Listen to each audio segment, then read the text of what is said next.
मराठी कलाविश्वात रंगभूमी तसेच मालिकांमध्ये छोट्या भूमिकांपासून ते नायकांपर्यंतच्या सर्व भूमिका लीलया पार पाडणारे प्रसिद्ध अभिनेते म्हणजेच विजय कदम.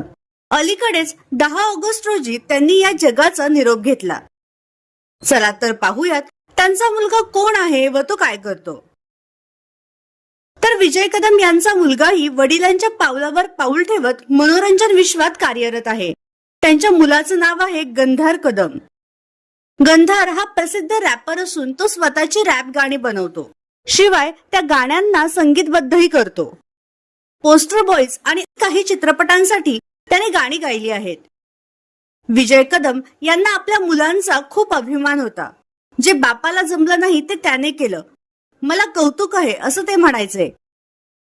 त्यांच्या निधनामुळे मराठी मनोरंजन विश्वातील एक चतुरस्र अभिनेता गमावल्याची भावना प्रत्येकाच्या मनात आहे.